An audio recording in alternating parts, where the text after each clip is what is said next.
Hello everyone, welcome back to the channel. तो marshal master के new episode में आप सबका स्वागत है। और गाइस, कुछ टाइम पहले हमने 10,000 वोल्ट को भी अपलोड कर रखा है, उसे नहीं देखा तो देख लेना। और हमने क्यूआई रिफाइनिंग उसके न्यू सीरीज को भी अपलोड कर रखा है, उसे भी नहीं देखा तो देख लेना। तो फिर चलिए बिना किसी देरी के इसके न्यू एपिसोड को अब हम स्टार्ट करते हैं। तो एपिसोड के स्टार्टिंग में हम देखते हैं जहाँ पे डिवाइन गोल्डन फ्रूट मिलने के बाद में एल्डर सीतू, एल्डर क्वीन, जितने भी लोग थे वो सब लोग वहाँ पे ब्रेक थ्रू करने के लिए उन्हें एब्जॉर्ब कर रहे थे। ये सब कुछ देखकर हम देखते वो काले कपड़े वाले बंदे कुछ भी नहीं करते, लिटरली उसका लीडर उन सबको पीछे होने के लिए बोलता है, जिसको सुनकर हम देखते दूसरी तरफ उसके सारे साथी पीछे की तरफ हो गए थे। ये सब कुछ देखकर प्योम्यो पैलेस की होंगयांग थोड़ी सी डर गई थी, मतलब कि घबरा रही थी। वो सोचने लगती है आखिरकार ये लोग पीछे क्यों जा रहे हैं। वहीं पे दूसरी तरफ हम चांसो को देखते हैं जो कि ये सब कुछ देख रहा था। वो सोचने लगता है जैसा मैंने सोचा था वैसे ही निकला। ये मार्क्स वाले बंदे, ये डीमन जानबूझ के इन लोगों को ब्रेक थ्रू करने दे रहे हैं, जानबूझ के ये लोग इन्हें नहीं रोक रहे। वहीं पे चांसो सोचने लगता है अगर एल्डर सीतू ने ब्रेक थ्रू कर लिया तो उनकी स्ट्रेंथ भी बहुत ज्यादा बढ़ जाएगा। इवन कि अगर एल्डर क्वीन ने भी ब्रेक थ्रू कर लिया, दूसरे लोगों ने भी कर लिया, तो उनकी एनर्जी भी बहुत ही ज्यादा बढ़ जाएगा। इससे तो इन मार्क्स वाले बंदों को बहुत ही ज्यादा घाटा होना चाहिए। फिर भी ये डीमन कुछ भी नहीं कर रहे, ना कि इन्हें रोक रहे हैं, ना कि इनके ऊपर अटैक कर रहे हैं। इसका मतलब जानबूझ के ये लोग चुपचाप ये सब कुछ देख रहे हैं और इनके दिमाग में कुछ और ही चल रहा है। ये सब कुछ वहाँ पे चांसो सोच रहा था। वहीं पे दूसरी तरफ हम लेडी होंगयांग को देखते हैं जो कि अपने स्पिरिचुअल सेंस से उस मार्क्स वाले बंदों के लीडर के साथ में बातें कर रही थी। वो कहने लगती है आखिरकार तुम देख क्या रहे हो, इन्हें क्यों नहीं रोक रहे। अगर इन लोगों ने ब्रेक थ्रू कर लिया तो इन्हें रोकना बहुत ही ज्यादा मुश्किल हो जाएगा। अगर बाहर सबको पता चल गया कि प्योम्यो पैलेस के लोग तुम लोगों के साथ में मिले हुए थे तो हम बहुत ही ज्यादा बड़े ट्रबल में फंस सकते हैं। ये सब कुछ कहते हुए हम देखते हैं वो अपने आर्टिफैक्ट का यूज करते हुए डायरेक्टली एल्डर क्वीन के ऊपर अटैक कर देती है। बट हम देखते हैं एल्डर क्वीन के प्रेशर की वजह से वो पीछे की तरफ हो रही थी। ये सब कुछ देखकर वो घबराते हुए कहने लगती है आखिरकार तुम लोग कुछ भी क्यों नहीं कर रहे। जिसके रिप्लाई में हम देखते हैं उनका लीडर कहने लगता है इतना भी ज्यादा सोचने की जरूरत नहीं है, ये बस एक ब्रेक थ्रू तो है। तुम्हें क्या लगता है अगर ये लोग ब्रेक थ्रू कर लेंगे तो ये हमें रोक पाएंगे? और वैसे भी मेरे प्लान के हिसाब से सब कुछ चल रहा है तो बीच में तुम्हें कुछ भी एक्शन लेने की जरूरत नहीं। तुम्हें पता है ना एम्प्रेस ने तुम्हें क्या कहा था? एम्प्रेस ने तुम्हें ऑर्डर दिया था कि तुम्हें बस मेरी बातें माननी है। अब उसकी बातें सुनकर दूसरी तरफ हम देखते हैं होंगयांग को बहुत ही ज्यादा गुस्सा आ रहा था। वो कहने लगती है आखिरकार तुम इतने ज्यादा एरोगेंट किसके आगे बन रहे हो, ज्यादा मत बोलो। वैसे भी तुम्हारी वजह से सारे डिवाइन गोल्डन फ्रूट्स इन सबको मिल गए और ये लोग अब यहाँ पे ब्रेक थ्रू कर रहे हैं। वैसे भी 5 एम्पर रिलम से ब्रेक थ्रू करने के बाद में ये लोग और भी ज्यादा स्ट्रॉन्गर हो जाएंगे, इन्हें हम कैसे रोकेंगे।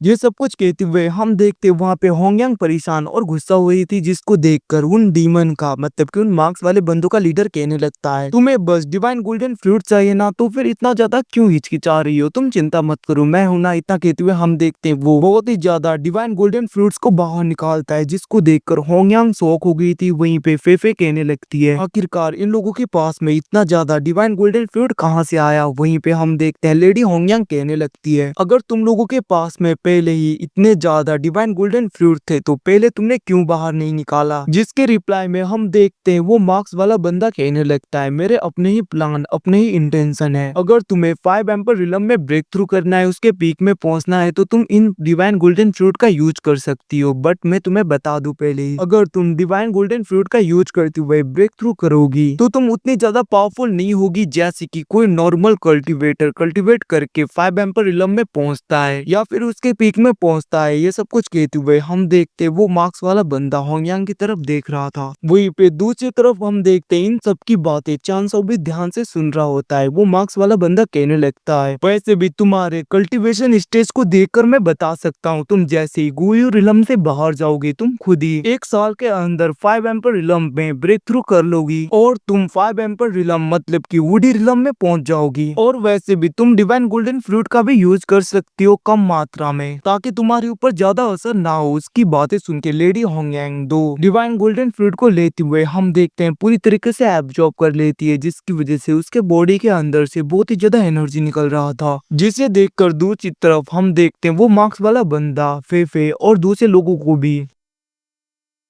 डिवाइन गोल्डन फ्रूट दे देता है, जहाँ पे उन्हें लेते हुए वो लोग भी ब्रेक थ्रू कर रहे थे और कल्टीवेट करने लगता है। ये सब कुछ देखकर दूसरी तरफ एल्डर क्वीन कहने लगता है, आखिरकार इन मार्क्स लगाने वाले बंदों के पास में भी डिवाइन गोल्डन फ्रूट था, तो फिर पहले इन लोगों ने क्यों नहीं निकाला? क्या यहाँ पे चांस हो सच बोल रहा है कि ये सब लोग जानबूझ के हमें ब्रेक थ्रू करने देना चाहते हैं? बट फर्क नहीं पड़ता, मुझे ब्रेक थ्रू करना है, उसके बाद में देख लूंगा। और वो कल्टीवेट कर रहा था, वहीं पे दूसरे लोगों को भी देखते हैं, वो भी कल्टीवेट करने लगे थे। और वहीं पे उस डिमोनिक फॉर्मेशन को देखते हैं जो कि सब लोगों के स्ट्रेंथ को खींच रहा था अपने अंदर। ये सब कुछ देखकर चांसा वहां पे ध्यान से देख रहा था, जहाँ पे उसकी नजर डायरेक्टली नाना और यान उसके दोस्तों के ऊपर जाता है, जिन्हें बहुत ही ज्यादा मुश्किल हो रहा था क्योंकि उनके एनर्जी को तो डायरेक्टली ये फॉर्मेशन खींच रहा था। ये सब कुछ देखकर चांसा उन्हें डिवाइन गोल्डन फ्रूट देते हुए कहने लगता है, तुम लोग इन्हें एब्जॉर्ब कर लो ताकि तुम लोग भी ब्रेक थ्रू कर पाओ और इस प्रेशर को अच्छी तरीके से झेल पाओ। अब इसकी बातें सुन के वो लोग ऐसा ही करते हैं। वहीं पे दूसरी तरफ हम दूसरे लोगों को देखते हैं, मतलब कि दूसरे क्लैन के लोगों को, जो कि बहुत ही ज्यादा मुश्किल से वहां पे टिक पा रहे थे, उन्हें बहुत ज्यादा मुश्किल हो रहा था। वहीं पे चांसा क्विंसू को देख रही थी। क्विंसू और रुयू ठीक थे, वो लोग अच्छी तरीके से कल्टीवेट कर पा रहे थे, तो वो भी शांति से वहीं पे बैठ जाता है। वो कहने लगता है, मुझे कोई ना कोई रास्ता ढूंढना होगा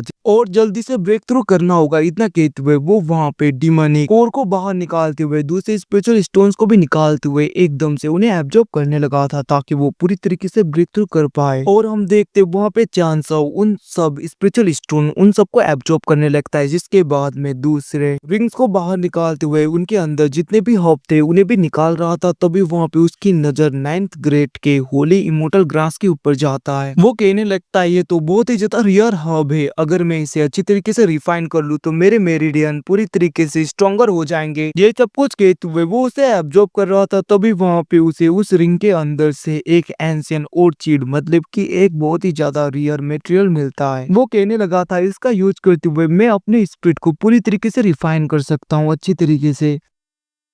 ये सब कुछ सोचते हुए हम देखते वो वहां पे सब हॉप का यूज कर रहा था। वहीं पे दूसरी तरफ उस एल्डर को देखते हैं जो गुस्सा हो रहा था, क्योंकि हम सबको पता है डिवाइन गोल्डन फ्रूट के बदले में चांसाओ ने इन सबको अपने स्पेस रिंग को देने के लिए बोला था। हम देखते हैं चांसाओ उन सबका यूज करते हुए वहां पे उन्हें एब्जॉर्ब करने लगा था ताकि वो अच्छी तरीके से ब्रेक थ्रू कर पाए। हम देखते चांसाओ दूसरे स्पेस रिंग को भी देख रहा था, तभी वहां पे उसे ट्रू ड्रैगन ब्लड मिलता है जो कि लॉन्ग फैमिली का होता है। ये सब कुछ देखते हुए वहां पे चांसाओ पूरी तरीके से शॉक हो जाता है। हम देखते वो ड्रैगन ब्लड डायरेक्टली चांसो के अंदर चला गया था, जिसकी वजह से ड्रैगन स्पिरिट उसके सी ऑफ कॉन्शियसनेस को पूरी तरीके से डिस्ट्रॉय करने लगता है, इधर उधर अटैक कर रहा था। और हम रियल में चांसो को देखते हैं जिसके बॉडी के अंदर बहुत ही ज्यादा क्रैक्स आने लगते हैं, उसे बहुत ही ज्यादा पेन हो रहा था, अच्छी तरीके से खड़ा भी नहीं हो पा रहा था। वहीं पे सी ऑफ कॉन्शियसनेस के अंदर हम उस ड्रैगन को देखते हैं, वो पूरी तरीके से वहां पे आतंक फैला रहा था, मतलब कि वहां पे वो उसके सी ऑफ कॉन्शियसनेस के ऊपर अटैक कर रहा था, बहुत ज्यादा क्रैक्स लेकर आ रहा था। और गाइस इसी के साथ में यह एपिसोड यहीं पे खत्म होता है। अगर आपको अच्छा लगा तो लाइक एंड सब्सक्राइब कर दीजिएगा और बाद में मिलते हैं। Bye bye guys, see you again, Tata.